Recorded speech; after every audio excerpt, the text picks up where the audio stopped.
Hi friends, నేను మీ Shailu. Welcome to spicy bites. ఈరోజు మన వీడియోలో వెజిటబుల్ ఉప్మాని ఎలా తయారు చేసుకోవాలో చూపించబోతున్నాను.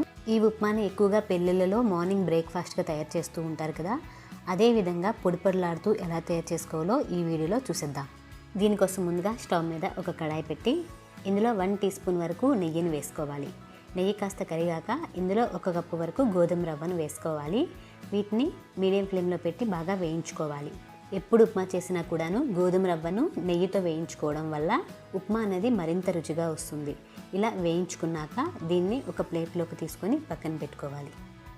నెక్స్ట్ ఇప్పుడు ఇదే కడాయిలో 2 టేబుల్ స్పూన్ల వరకు ఆయిల్ని వేసుకోవాలి.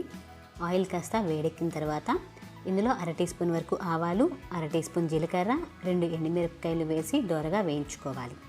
ఇవి కాస్త వేగిన తర్వాత ఇందులో ఒక మీడియం సైజ్ ఉల్లిపాయను చిన్న ముక్కలుగా కట్ చేసి వేసుకోవాలి. ఈ ఉల్లిపాయలు అనేవి కాస్త కలర్ చేంజ్ అయ్యేంత వరకు కూడా వేయించుకోవాలి. ఈ విధంగా వేగిన తర్వాత ఇందులో కొద్దిగా కరివేపాకు రెబ్బలు, అలాగే 2 పచ్చిమిర్చిని చిన్న ముక్కలుగా కట్ చేసి వేసుకోవాలి. వీటిని కూడా కొద్దిగా వేయించుకోవాలి. ఇవి కాస్త వేగిన తర్వాత ఇందులో 1/2 కప్పు వరకు క్యారెట్ ముక్కలు, అలాగే 1/2 కప్పు వరకు బీన్స్ ముక్కలు, కొద్దిగా బంగాళదుంప ముక్కలు, అలాగే కొద్దిగా పచ్చి బఠానీ, 1 టీ స్పూన్ వరకు అల్లం తురుము వేసి మొత్తం కూడా ఒకసారి వేయించుకోవాలి. ఇలా మొత్తం కలుపుకున్నాక ఇందులో రుచికి తగినంత ఉప్పు, అలాగే 1/2 టీ స్పూన్ వరకు పసుపు వేసి మరొకసారి బాగా కలిపేసుకోవాలి. ఇలా మొత్తం కలిసాక ఇప్పుడు దీనిపై మూత పెట్టి ఒక 5 నిమిషాల పాటు లో ఫ్లేమ్లో ఉడికించుకోవాలి. 5 నిమిషాల తర్వాత చూసారా, వెజిటబుల్స్ అన్నీ సగం వరకు కుక్ అయిపోయాయి కదా.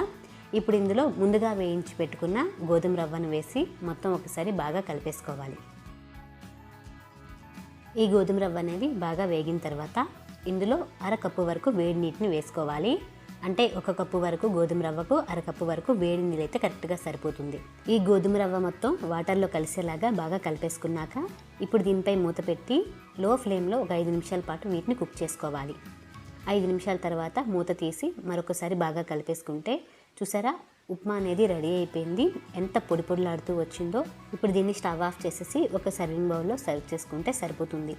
ఎంతో టేస్టీగా ఉండే వెజిటబుల్ ఉప్మా అయితే పొడిలాడుతూ రెడీ అయిపోయింది. దీని టేస్ట్ అయితే చాలా బాగుంటుందండి. మీరు కూడా ఒకసారి ట్రై చేయండి. మీకు ఈ రెసిపీ నచ్చినట్లయితే లైక్ చేయండి. ఇలాంటి మరిన్ని రెసిపీస్ కోసం నా ఛానల్ని సబ్స్క్రైబ్ చేసుకోండి. మరొక మంచి వీడియోతో మీ ముందుకు వచ్చేస్తా.